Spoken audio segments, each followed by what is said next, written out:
We'll ask one thing. I'm always interested about the English arrogance thing, just in having been lucky enough to play for England, and it's something that's levelled against the team a lot. It's almost, I found playing for England, we're often apologetic for playing for England. It's the complete opposite.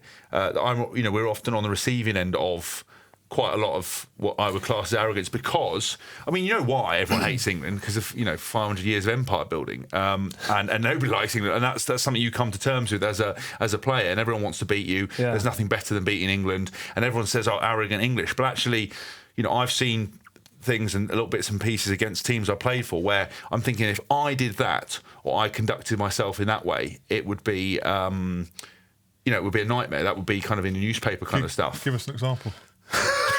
Well, no, I mean, I've actually got something saved up for the Six Nations, but I remember just watching a video of some people singing a song, essentially assaulting England, and I was thinking if we did that, that would be just terrible. And I just think that it's interesting, everyone does talk about this English arrogance, where I find as an England player, we do everything not to show that, and I think it would help the team sometimes. I think it would be quite good to have that. Isn't that what Eddie came in and instilled, though, was a bit of get your jaw jutting again and...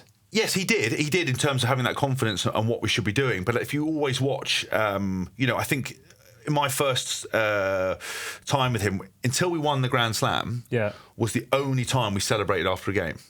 The only time. If you watch back all the footage of everything, literally posing for the photo at the end of a thing with whatever it might be, Calcutta Cup and whatever, no smiles, business on, no celebrating, no whooping, no in your face, no nothing. And that was the same. Even in Australia, same thing, finished the game, business. Even the Six Nations, business, until we actually got some silverware and the job was done. Yeah. So I think it's interesting with the English arrogance. I think... I remember I saw an article once and I stupidly looked at the comments on it. It was an article about myself. Obviously, arrogance and ego got a bit the better of me, and I decided to look at it because it said at the bottom in the comments section. In your daily Haskell Google. In the daily Haskell Google, yeah, when the alerts go up.